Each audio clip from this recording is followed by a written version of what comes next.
Betty, are you home from school yet? I'm leaving school now, Daddy. Okay, that works out then. I'll be putting in some extra hours at work today. By the way, I wanted to give you a heads up that tomorrow marks the anniversary of when your mom passed away.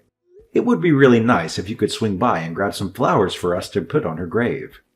It's a way for us to remember her and show our love. Can you handle that for me? Okay, Dad, I will.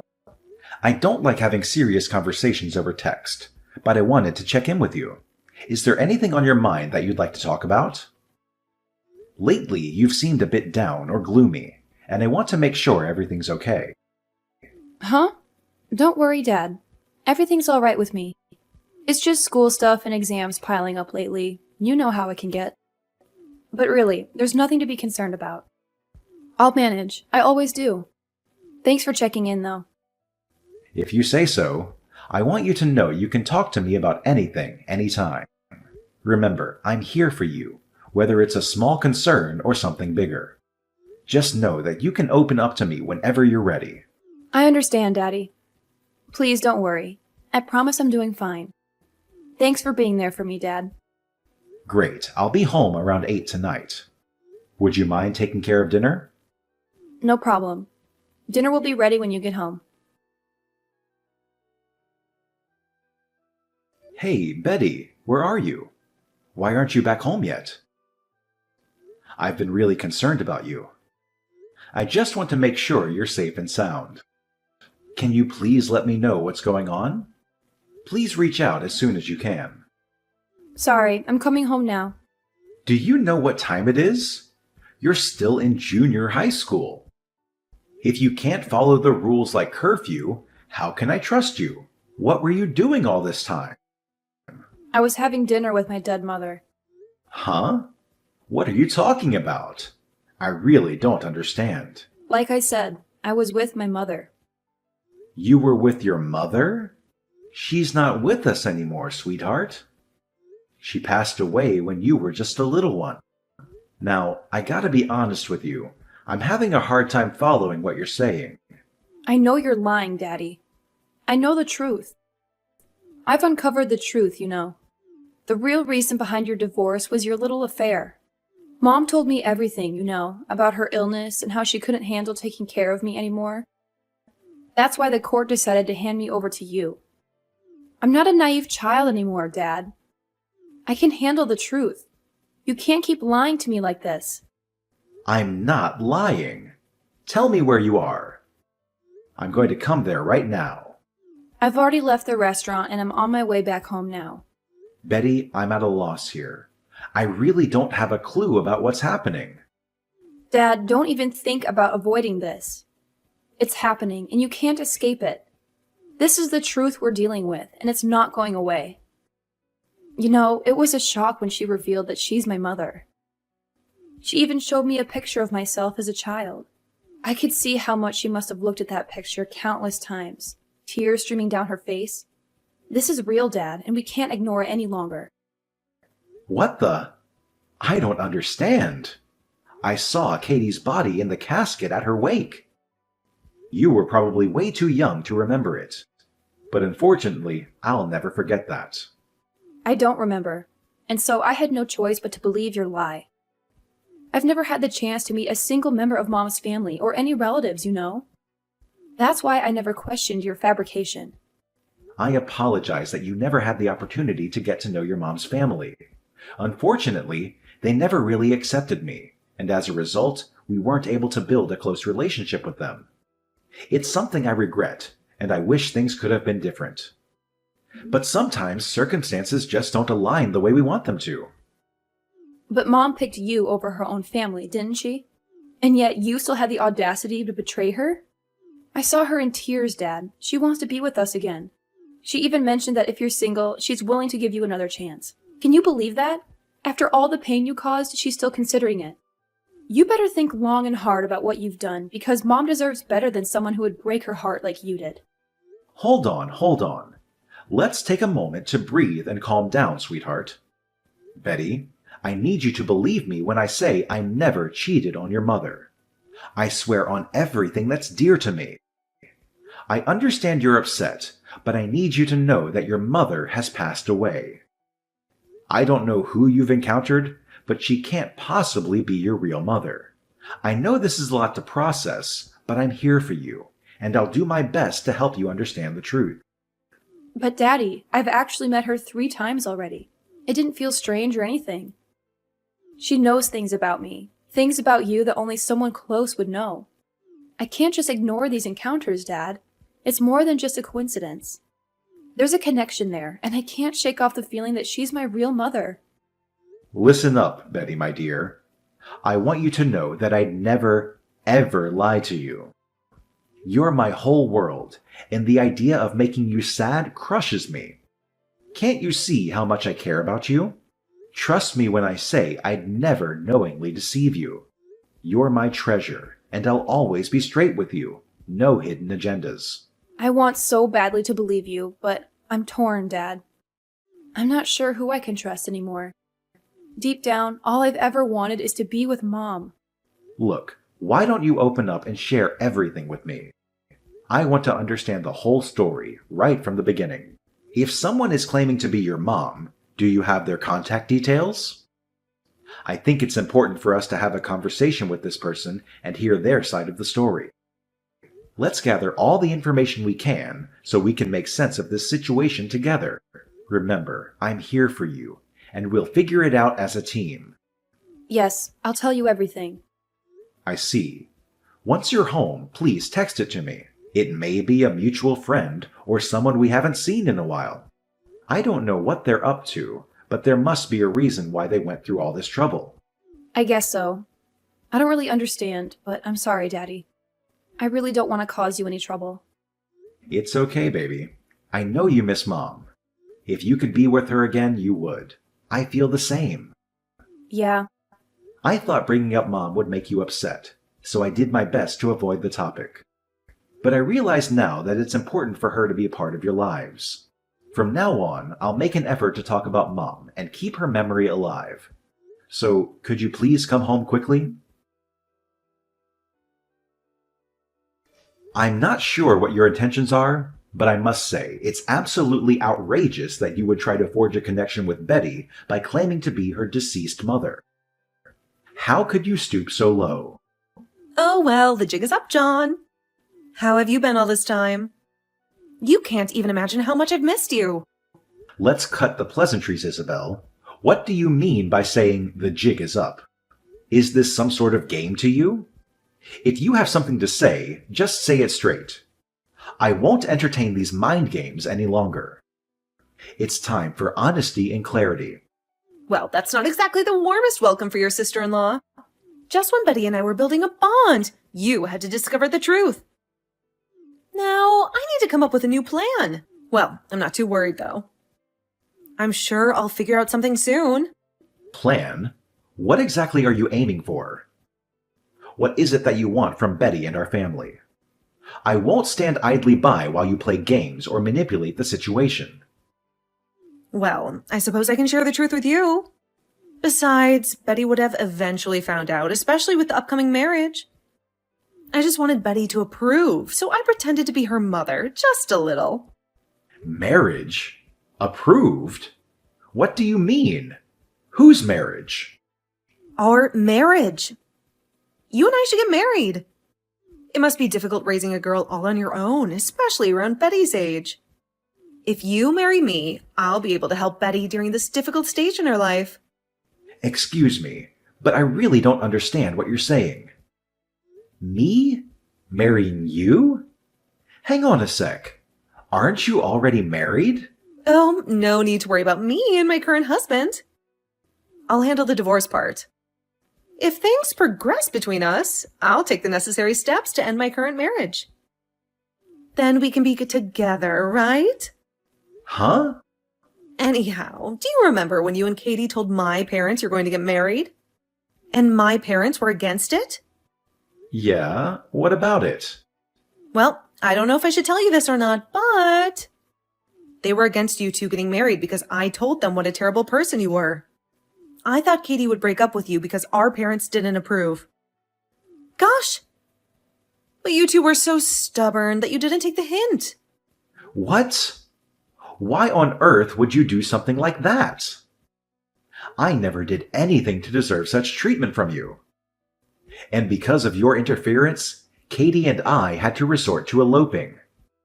Do you realize the strain and stress it put on our relationship? Because I liked you, John. I've always liked you. But you weren't my little sister, and you fell for Katie and not me. And to forget you, I had to marry a man who was filthy rich. I had to settle. I told Katie I wanted you, but Katie wouldn't give you to me. It's all her fault. I mean, she took you from me. And because of that, my life has been a nightmare. Though my husband has a great salary, he's ugly, dense, and he smells. And our son? He takes after his father. What an awful family. I was afraid I'd be surrounded by those ugly people until the day I died. I really believed this. You don't even know how scary that thought is for me. And around that time, I happened to see you and Betty walking around town together. So what? What do my daughter and I have anything to do with you? I knew it was fate. Even though you're older, you aged well, John. You still look great. Betty definitely has our genes. She's a beautiful young woman.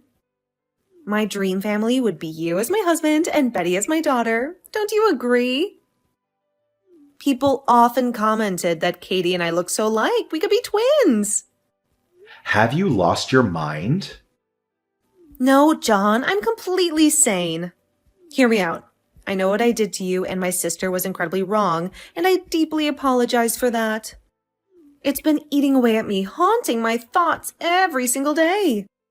That's why I believe marrying you is the way to make amends. I want to take care of you and your daughter, and it was a way to make up for my sister's actions.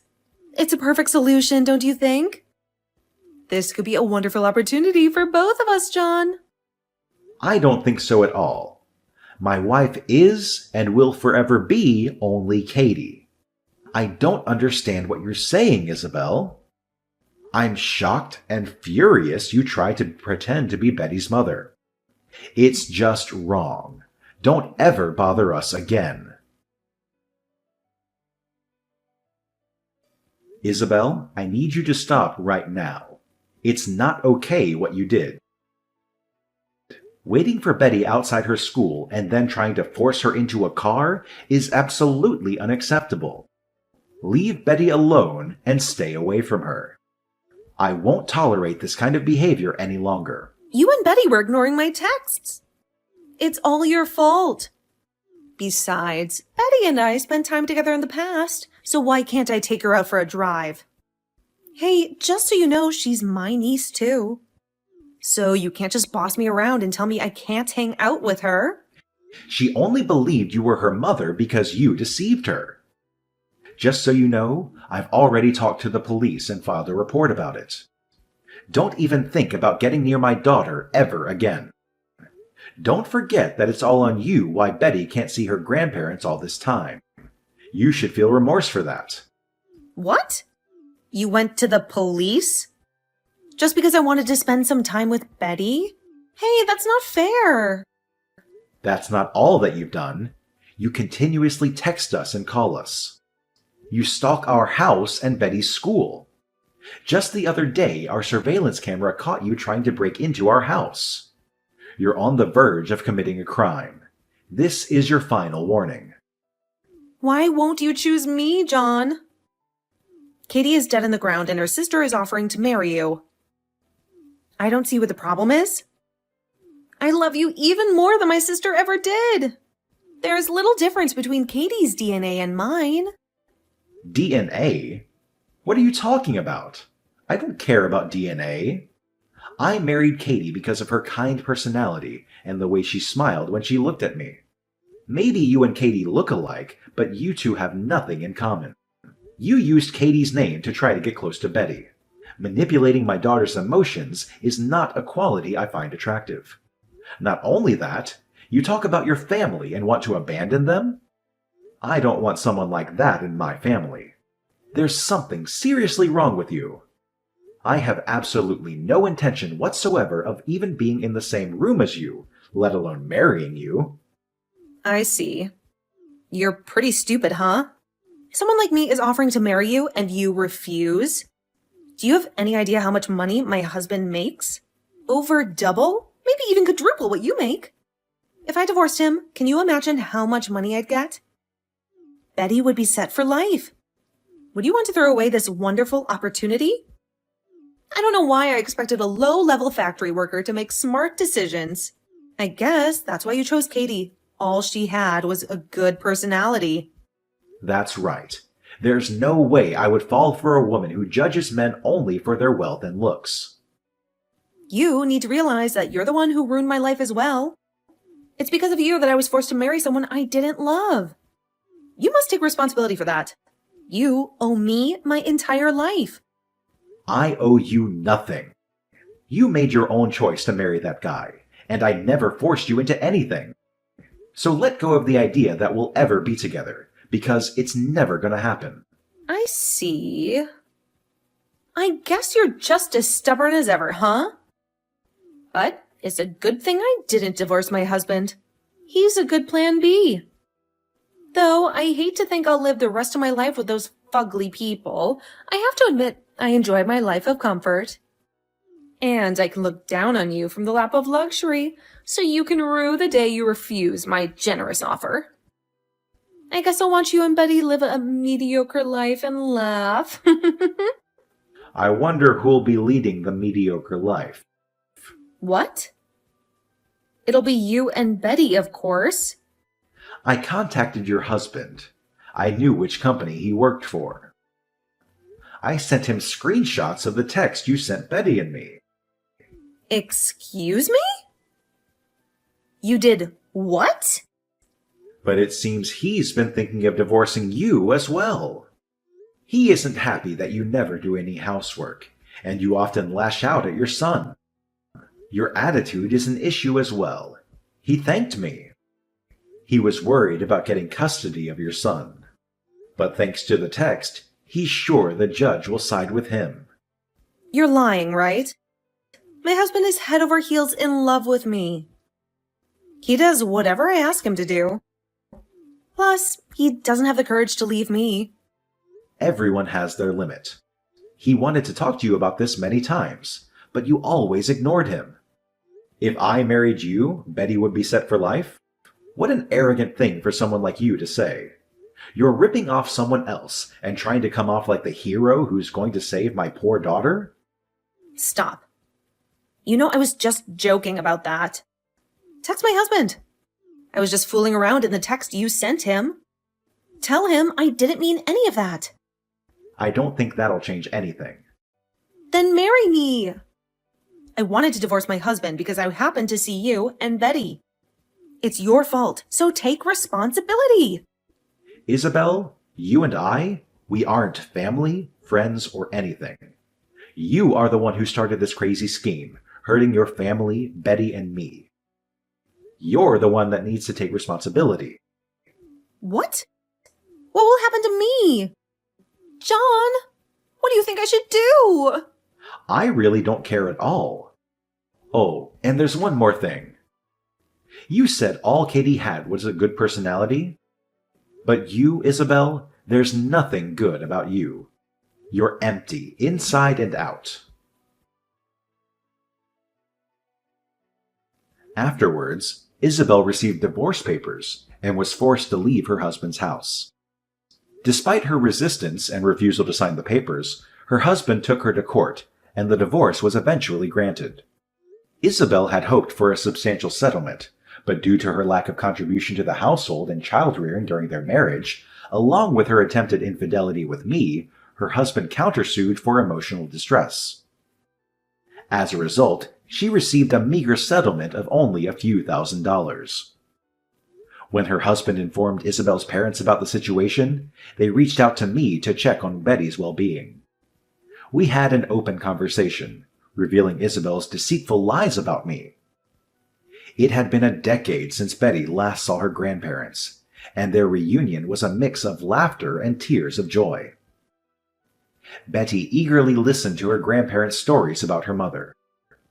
Isabel pleaded with her parents to let her return home, but upon discovering her lies about me and her deceptive actions involving her family and impersonating Katie, her parents were furious.